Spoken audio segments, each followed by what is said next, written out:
এই মুহূর্তে যে খবরের দিকে নজর রাখতে হচ্ছে, মেছুয়া বাজারে বিধ্বংসী অগ্নিকাণ্ডের ঘটনা। হোটেল থেকে আগুন ছড়িয়ে পড়ে এবং একজন গুরুতরভাবে জখম হয়েছেন বলে খবর পাওয়া যাচ্ছে। মেছুয়া বাজার, সেখানে বিধ্বংসী অগ্নিকাণ্ডের ঘটনা। হোটেল থেকে আগুন ছড়িয়ে পড়ে, এক্সক্লুসিভ সেই ছবি দেখতে পাচ্ছেন। হোটেল থেকে আগুন ছড়িয়ে পড়ে এলাকায় আতঙ্কের সৃষ্টি হয়েছে এবং একজন গুরুতরভাবে জখম হয়েছেন বলে খবর পাওয়া যাচ্ছে। মেছুয়া বাজার, যেখানে বিধ্বংসী অগ্নিকাণ্ডের ঘটনা, একজন জখম হয়েছেন।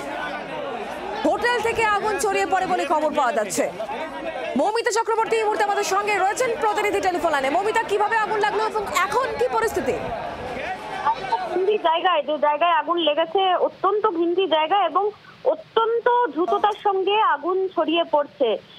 যে ছবি আমাদের হাতে উঠে আসছে এবং যে তথ্য উঠে আসছে যে আগুন সন্ধ্যাবেলায় হঠাৎ লাগে এবং ফায়ারের সোর্স একটি মধ্য কলকাতার একটি হোটেল এবং সেখান থেকে দাউ দাউ করে এই মুহূর্তে আগুন ছড়িয়ে পড়ছে। বেশ কয়েকজন জখম হয়েছে বলে খবর পাওয়া যাচ্ছে এবং যেহেতু সেটি হোটেল ছিল ভেতরে এবং যারা ফ্রুট মান্ডিতে এই বাজারে কাজ করেন সেই স্থানীয় জায়গায় আগুন ছড়িয়ে পড়ার জন্য কিন্তু তারা এখন অবধি বেরিয়ে আসতে পারেননি। বেশ কয়েকজন ভেতরে আটকে রয়েছে বলে আশঙ্কা করা হচ্ছে। স্থানীয় বাসিন্দারা তারা দাবি করছে আগুনের লেলিহান শিখা এতটাই তীব্র যে দমকল কর্মীদের কাজ করতে রীতিমতো বেগ পেতে হচ্ছে। 5টিরও বেশি ফায়ার টেন্ডার এই মুহূর্তে ঘটনাস্থলে কাজ করছে দ্রুততার সঙ্গে। মিড সাইজ ফায়ার টেন্ডার পাঠানো হচ্ছে কারণ বড়বাজারের এই জায়গা অত্যন্ত ঘিঞ্জি জায়গা এবং সেই জায়গায় আগুন দ্রুততার সঙ্গে ছড়িয়ে পড়ছে এবং আগুন এই মুহূর্তে অ্যারেস্ট করা, ফায়ার কন্ট্রোলে আনাই কিন্তু এই মুহূর্তে দমকলের কাছে সব থেকে বড় চ্যালেঞ্জ। কারণ যে জায়গায় আগুন লেগেছে অত্যন্ত ঘন জনবসতিপূর্ণ এবং পাশাপাশি কমার্শিয়ালি ব্যবহার করা হয়, অনেক মানুষ সেখানে থাকেন এবং দাহ্য পদার্থ অত্যন্ত বেশি পরিমাণে মজুদ থাকে। বড়বাজার এলাকায় এমনিতেই আগুন লাগলে দেখা যায় যে ফায়ার টেন্ডার ঢোকাতে অত্যন্ত সমস্যা হয়। সেই জায়গায় যুদ্ধকালীন তৎপরতায় চেষ্টা করা হচ্ছে ফায়ার অ্যারেস্ট করার জন্য।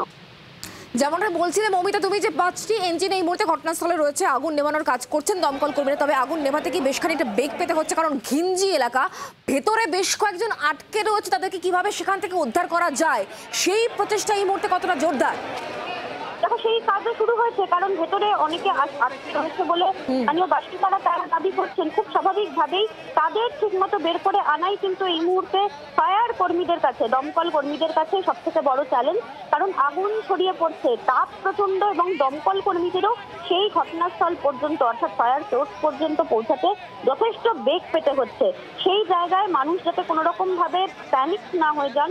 জখম হয়েছেন ইতিমধ্যে বেশ কয়েকজন, সেই ছবি উঠে আসছে, সেই খবর পাওয়া যাচ্ছে। তবে এখনো পর্যন্ত দমকলের তরফ থেকে কোনো অফিসিয়াল কনফার্মেশন পাওয়া যায়নি যে কতজন আটকে রয়েছেন এবং কতজন জখম হয়েছেন।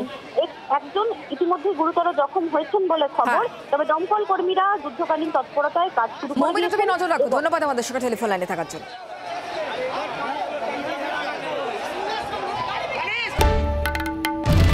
বাংলার আওয়াজ, বাঙালির আবেগ, জি 24 ঘন্টা।